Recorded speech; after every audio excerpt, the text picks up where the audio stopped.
My name's Liam. I'm 25, and I grew up in a small town in Illinois, where not much happens, and finding work can be tough. So when I got a job offer from the Davison family to take care of their farm, I didn't think twice. The pay was good, and the job seemed simple. Feed the animals, clean the barn, and lock up each night. The Davidsons were a strange family. They were rich, and they owned a huge property, but they kept to themselves. The locals said the family rarely left their mansion at the top of the hill, only going out to get supplies once a month. People warned me they were odd, but I didn't care. All I needed was a paycheck, and this was easy work. My first few days went smoothly. Every morning, I'd feed the animals, check on the barn, and make sure everything was clean. By sundown, I'd head back to my little cabin on the edge of the property and settle in. But on the fifth night, something strange happened. It was around midnight, and I'd just finished up for the day.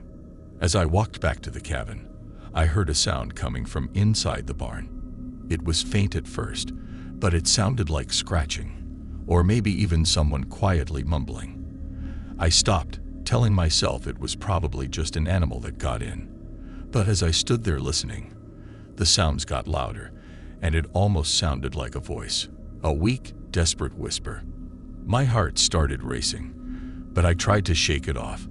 I told myself it was my imagination and started to walk away, but the sound was so disturbing that I couldn't let it go. I grabbed my flashlight and went back into the barn to check it out. The scratching was coming from the far end of the barn, behind a large stack of hay bales. I carefully moved each one aside, and as I did, the noise got louder, clearer. That's when I saw it, a small rusty trapdoor hidden beneath the hay. My stomach dropped. I didn't even want to think about what could be down there, but curiosity got the best of me. With my flashlight in one hand, I reached for the trapdoor and pulled it open. A strong metallic smell hit me, making me gag. I shone the light down and saw a ladder leading into a dark, cramped room. Against every instinct telling me to leave, I climbed down. The room was tiny, with dirt walls and a low ceiling. As I swept my flashlight around, I felt a chill run down my spine. There were chains and shackles bolted to the ground, smeared with dark stains. Old blood. It was clear someone had been kept here, and recently. I turned to climb back up, my mind racing with what I'd just seen. But before I could move, something heavy struck the back of my head. I collapsed, and everything went black. When I came to, my wrists and ankles were bound tightly to a metal chair. I struggled, but the ropes held me in place. My head was pounding, and it took a second for my eyes to adjust. I was in the same room, but this time, I wasn't alone. Mr. and Mrs. Davison stood across from me, watching with calm, cold eyes. "You really shouldn't have gone looking where you didn't belong, Liam," Mr. Davison said. His tone was casual, almost friendly, but his eyes were dead. Mrs. Davison just smiled, her face twisted in a way that made my skin crawl. They told me, calmly, that I wasn't the first one they'd caught poking around. They'd been bringing in workers like me for years, people who needed money, people no one would miss.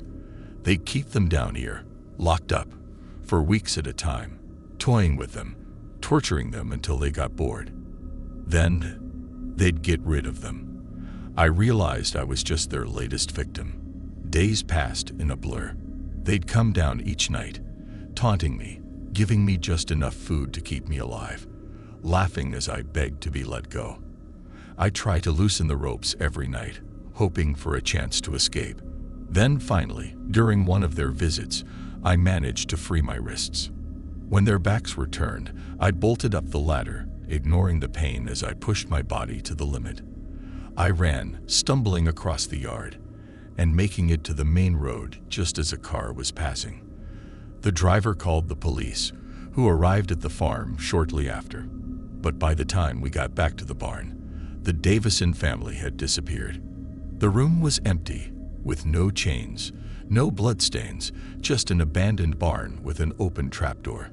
The police didn't find a single trace of what I'd seen. I left town that night, but the memories still haunt me. Every now and then, I wake up in a cold sweat, hearing that faint scratching, that muffled voice, as if someone is still trapped down there, waiting for someone to find them.